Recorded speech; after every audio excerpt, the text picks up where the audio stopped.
80% भाजपा, इनके साथ जो अन्याय हुआ, इनकी टिकट कटी, इस बात को लेके बड़ा जोश और गुस्सा आप लोगों के अंदर था। वैसे मेवाड़ के लोग मुझे भी पसंद करते हैं, क्योंकि मेवाड़ हमेशा वीरों के साथ और लड़ाकों के साथ रहा है। जब मुझे लगा कि उदयलाल जी टांगी की टिकट कट गई, तो मैं रात को 700 किलोमीटर का सफर तय कर इनसे मिला। इनसे मिलकर मैंने उदयलाल जी से आग्रह किया, उदयलाल जी, इस राजस्थान में किसानों की बहुत बड़ी संख्या है, हम अलग अलग जातियों के अंदर बटे हुए हैं, इसे किसान कौम का मजबूत मुख्यमंत्री राजस्थान के अंदर आज तक नहीं बना। आप हमारा आग्रह स्वीकार करो, आप राष्ट्रीय लोकतांत्रिक पार्टी से चुनाव लड़ो। बल्लभनगर की जनता, जवान किसान आपको विधायक के रूप में देखना चाहते हैं। वोट दिल्ली में बैठे नेताओं के पास नहीं है, पैराशूट उम्मीदवार उतारने वाले नेताओं के पास नहीं है, और जो बल्लभनगर के अंदर टिकट मिला, वो टिकट वसुंधरा गहलोत और दिल्ली के नेताओं की सांठगांठ से मिला था। और भाइयों, बड़ा लेन देन हुआ था इस मामले के, सबके मुंह बंद कर दिए गए। इनकी जो पैरवी कर रहे थे टांगी जी की, उन व्यक्ति की भी उम्र काफी ज्यादा हो गई। अब नए नए बीजेपी के अंदर नेता आ गए, वो दिल्ली में जाके कहते हम जो कहें वही करो, हम 23 में 250 सीट ले आएंगे। कोई 190 बताता है, कोई कहता है 192 ले आऊंगा, कोई 193 बता देता है। और भारतीय जनता पार्टी के अंदर 14 मुख्यमंत्री अभी के दावेदार है, 14 तो चल रहे हैं, चुनाव आते था तो वो दर्जन हो जाए। उन लोगों ने मिलकर गुलाम जी की उम्र ढल रही है, अकेले पड़ गए मैदान के अंदर, इसलिए उदयलाल जी का टिकट कट गया। और भाइयों, मुझे कोई चुनाव लड़ा के और मुझे संदेश नहीं देना कि आरएलपी पार्टी चुनाव लड़ा के और मैदान में छोड़ के चली जाती है। मैंने उदयलाल जी को विश्वास दिलाया कि चुनाव उदयलाल जी दूल्हे तो आप हो इस चुनाव के, लेकिन हम सब भारतीय बन के और आपको जिता के लाएंगे, ये मैंने उनको वादा किया था। और मैंने कहा आपकी खुद की वोट बैंक है, हर व्यक्ति अन्याय का बदला लेना चाहता है, हर व्यक्ति चाहता है कि राजनीति मेलों से किसान की झोपड़ी के अंदर आए, माला किसी किसान के बेटे के गले करने पड़े। कांग्रेस और बीजेपी को ये राजघराने नजर आ रहे सब जगह। मैं आपको विश्वास दिलाता कि बल्लभनगर के अंदर इस बार परिवर्तन कर दो। ये सेमीफाइनल है, सेमीफाइनल जिता दो, फाइनल 2023 के अंदर 100 सीट राष्ट्रीय लोकतांत्रिक पार्टी राजस्थान। मैंने इनको कहा आप अगर हमारी पार्टी से चुनाव लड़ लोगे तो राजस्थान का लाखों नौजवान आपका साथी कार्यकर्ता बन के इस बल्लभनगर के गांव गांव ढाणी ढाणी वोट की अपील करेगा। मेरे तीनों विधायक, जिसमें पुखराज जी गर्ग जो पार्टी के प्रदेश अध्यक्ष है, इन्होंने भोपालगढ़ की सीट जीती थी। भाइयों, भोपालगढ़ वो सीट है जहां से परशुराम मदेरणा बना करते थे, और अशोक गहलोत की प्रतिष्ठा की सीट थी, वो राष्ट्रीय लोकतांत्रिक पार्टी के इस गरीब दलित किसान के बेटे ने जीती। एक हमारी बहन इंदिरा बावरी जी की मेड़ता के अंदर, वो तो इंदिरा जी मुझे कहती है कि भाई साहब पहले एमएलए आता ना, जब मैं एमएलए देखता कि एमएलए क्या हुआ है, मैंने तो सोचा भी नहीं कि मैं भी एमएलए बनूंगी। अब वो आजकल में आपके बीच वो भी आ जाएगी, उसका भी आपको खूब अच्छा भाषण देती है, मजबूत है, लड़ाकी है। और जब नागौर के अंदर बंजारा बस्ती को उजाड़ रहे थे, तब कोई चुनने के लिए नहीं आया। जेसीबी और बुलडोजर के सामने अगर खड़े हुए तो पुखराज गर्ग और इंदिरा बावरी बंजारों की बस्ती को रोकने के लिए खड़े हो गए। 302 का मुकदमा दर्ज हुआ, एक मुकदमे में चालान भी हुआ। उस दिन मैं नागौर नहीं था, मैं बाहर था, ये मेरी ड्यूटी वहां निभा रहे थे। और उस बंजारा समाज को भी न्याय अगर इस देश और प्रदेश के अंदर दिलाया। 15 दिन तक सड़क पर बैठा रहा और राजस्थान की सरकार को झुकाया और ये आदेश करवाया कि किसी भी गोचर जमीन के अंदर अगर कोई व्यक्ति 50-100 साल से रहता है और उसके रहने की दूसरी व्यवस्था नहीं है तो सती पूर्ति के नाम पे वो दूसरी जमीन दे दे, उसको उजाड़ा नहीं जाए। राजस्थान की सरकार राष्ट्रीय लोकतांत्रिक पार्टी के संघर्ष और मेरे विधायक भाइयों विधायक आ गए हैं।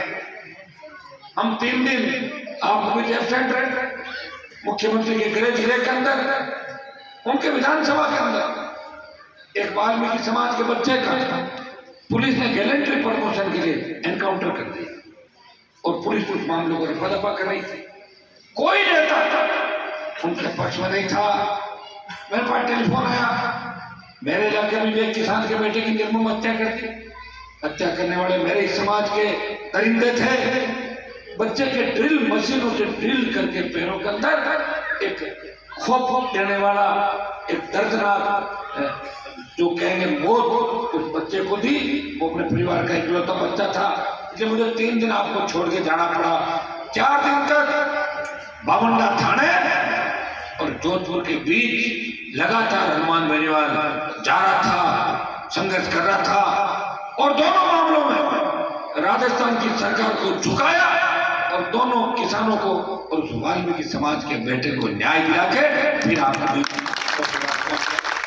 मेरा मन तो यहाँ था, लेकिन मुझे संघर्ष करना था। लोग ये नहीं कहते कि हनुमान सिर्फ चुनाव लड़ने के लिए घूमता है, इसलिए गरीबों का दलितों का ध्यान नहीं रखता। भाइयों कल फेसबुक पे कई लोग मेरे खिलाफ भी लिख रहे थे कि इनकाउंटर सही था। उनको क्या पता 5 मिनट है क्या इनकाउंटर हुआ जाए। फेसबुक वाले भी बच्चे क्या कई बार भी न्यूज शुरू हो जाए चाहे शुरू हो जाए। अरे तुम्हारे लिए कोई लड़ने वाला ही नहीं था राजस्थान का। या तो कांग्रेस का राज था या भाजपा का था। भाजपा के राज में भी वसुंधरा ने खूब लूटा। एक नारा लगा सूर्य अस्त वसुंधरा मस्त। और लोग कहते थे कि पोपाबाई का राज है। मुझे पूछा लोगों ने पत्रकारों ने कि ये पोपाबाई का राज कैसे। मैंने कहा भाई हमारे जोधपुर के पास एक गांव था, कहते हैं उसकी पोपाबाई रहने वाली थी। और पोपाबाई पुराने लोग बताते थे पोपाबाई के राज में ये होता था कि पोपाबाई 7 बजे दारू पी के सो जाती थी और वसुंधरा 8 बजे पी के सोते, इसलिए पोपाबाई है। इसलिए वसुंधरा पोपाबाई है। ये मैंने उसका पूरा वो भी किया था। भाइयों इस मिलाजुली के खेल के अंदर प्रदेश अपराध में 1 नंबर पर चला गया। हमारा शांत राजस्थान, जब मैं विश्वविद्यालय का अध्यक्ष था उस समय लोग जयपुर के अंदर मकान लेने के लिए प्लॉट लेने के लिए आते थे। उत्तर प्रदेश, बिहार, उड़ीसा, बंगाल के बच्चे और परिवार के लोग कहते थे कि हमें जयपुर चाहिए क्योंकि जयपुर शांत इलाका है। लेकिन अब जयपुर और राजस्थान अपराध के अंदर 1 नंबर पर चला गया। ये मैं नहीं कह रहा हूँ, ये अखबार, टेलीविजन और सोशल मीडिया पे आता है कि महिला उत्पीड़न में राजस्थान 1 नंबर पर चला गया।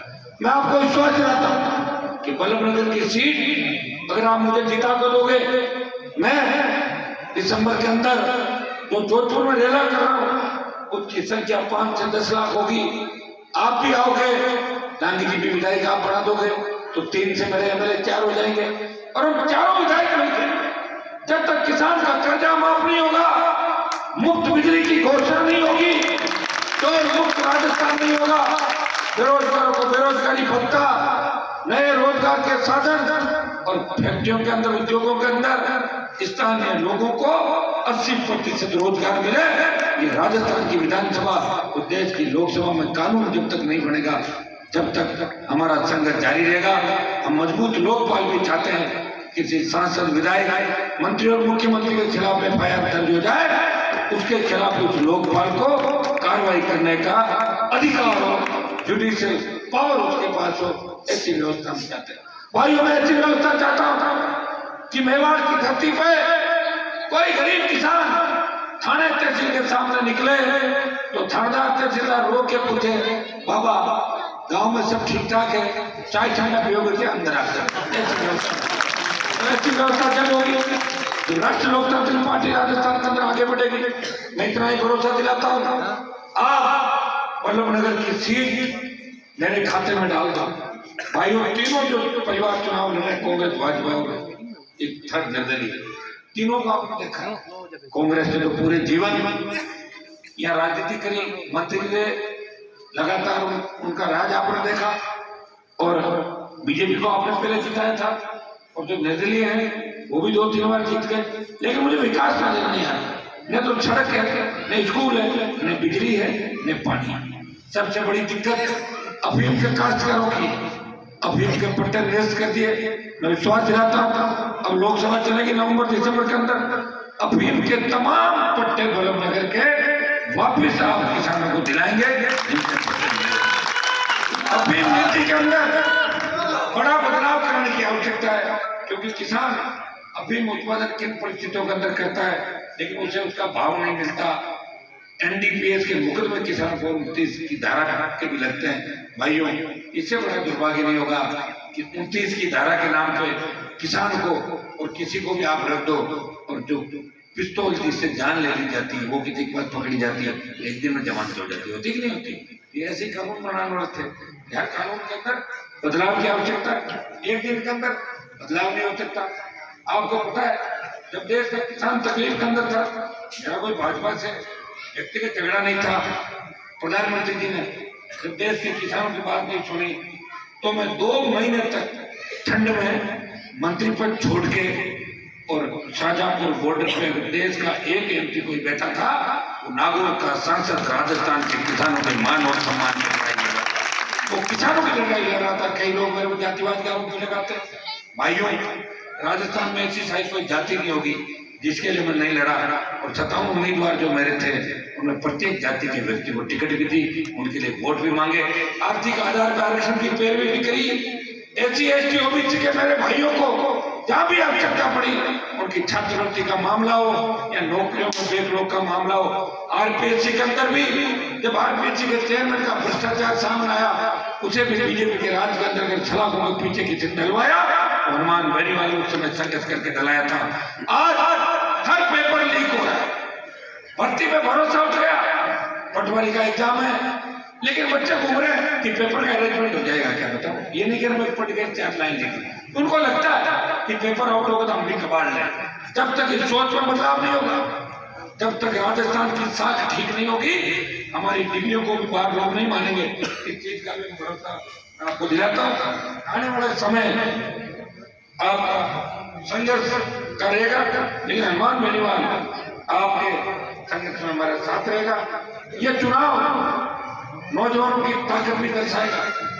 जिस तरह भगत सिंह ने आजादी के आंदोलन के अंदर अपने प्राण न्यौछावर करके भारत माता को गुलामी की बेड़ियों से मुक्त कराया, नौजवानों इस चुनाव के अंदर कांग्रेस पार्टी को हरा दो, भारतीय जनता पार्टी को हरा के इस राजस्थान को बचा लो, क्योंकि बल्लभनगर अगर आप फिर राष्ट्रीय लोकतांत्रिक पार्टी नहीं जीती तो 23 की लड़ाई भी कमजोर पड़ जाएगी। और मेरी लड़ाई तो मेरे छोटे भाइयों के बलबूते पे, किसानों के बलबूते पे, किसान दलित अल्पसंख्यक या हाजी साहब यहाँ बैठे हैं, मैं इनसे भी आह्वान करूंगा आप लोग भी राष्ट्रीय लोकतांत्रिक पार्टी से जुड़े, क्योंकि राजस्थान अगर रहेगा जब हम रहेंगे। और राजस्थान कांग्रेस और बीजेपी के जो हालात है उनसे मुझे रहता हुआ नजर नहीं आ रहा है। मैं आह्वान करता हूँ कि डांगी जी को बोतल का चुनाव चिन्ह 1 नंबर पर आ गया, बोतल का चिन्ह, इसे 1 नंबर पे रखना है। ये वसुंधरा की दारू वाली बोतल नहीं है, ये पीने के पानी की बोतल है।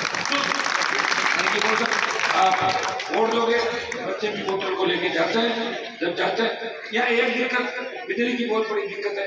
हम तो फ्री बिजली की बात कर रहे हैं, मेरे वहां तो लोग बिल भी नहीं भरते, आप भी भरते हैं।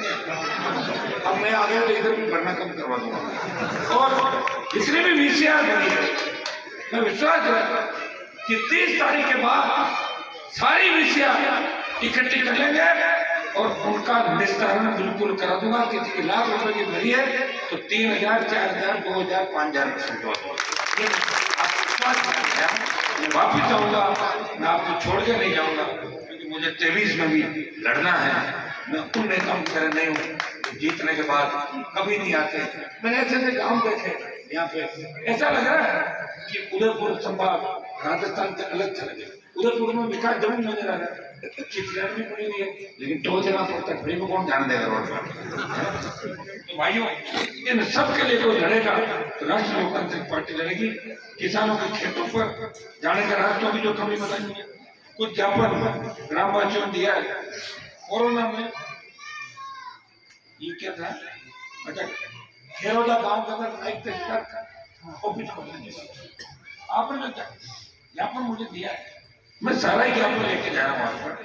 खेरोदा में सड़क का नाम नहीं, ये तो जब आप मेरे वही करेंगे, मेरे करने की जरूरत नहीं, सारे काम करने की कोशिश।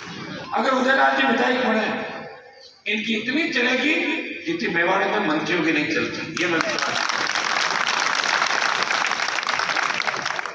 एक चार पूजा जी के मंदिर का मामला क्या है, इसमें पूरा गांव फोन कर गया। चार पूजा के मामले में पूरा गांव साथ है, कोई गड़बड़ तो नहीं इसमें? गड़बड़ तो अभी बता था, मेरे बोलो में पूछा कर सारे गांव वाले साथ तो इसमें भी कर देंगे, आपका काम है ना। आप जो मैं लड़ना की बात करेंगे, खेरोदा के अंदर तेजा जी की मंदिर, आप आप चालू करो, मेरा सहयोग रहेगा, ठीक है ना। शुरुआत तो आपको करनी। और मुझे खुशी है कि राजस्थान से तेजाजी महाराज लखनऊ तक चले गए। हिंदुस्तान की सबसे बड़ी पंचायत के अंदर अगर तेजाजी का जयकारा किसी लगाया, तो नागौर के सांसद ने तेजाजी का जयकारा लगा के देश को संदेश दिया कि किसानों का नेतृत्व राजस्थान करेगा।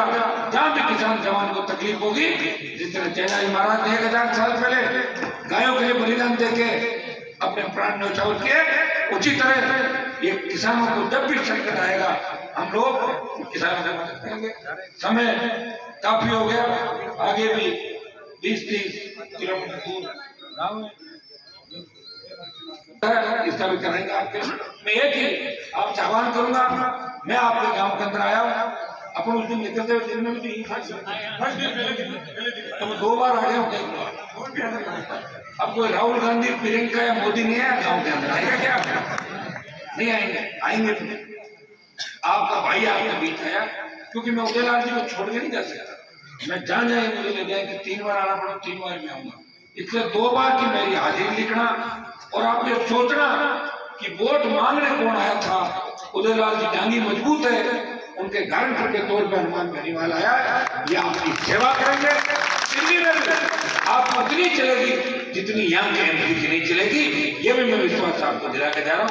भाइयों उठो, इस ताकत को पहचानो, इस व्यवस्था को बदल दो। इस देश का किसान नौजवान इस राजस्थान में व्यवस्था परिवर्तन चाहता है। 25 से ज्यादा राज्यों के अंदर तीसरी ताकत खड़ी हो गई। अगर इसी तरह खेल चलता रहा, आपका भला नहीं होगा। नरेगा में मजदूरी करके लोग अपने बच्चों को पढ़ा रहे हैं, कोई आय का साधन नहीं। हमें व्यवस्था बदलनी है, व्यवस्था बदलने के लिए आपको लोग देवता आपके बीच नहीं आएंगे, आपको अपनी ताकत को पहचानना है। ऊर्जा हनुमान बेनीवाल को देनी है। उदयलाल गांधी को विधायक बना के चुन के 2 तारीख को बोतल का बटन दबा के इन्हें राजस्थान की विधानसभा के अंदर भेजना। इस बार राजनीति राजघरानों से किसान की झोपड़ी के अंदर लानी है। ये आवाज मैंने आपको दिखाया। बहुत बहुत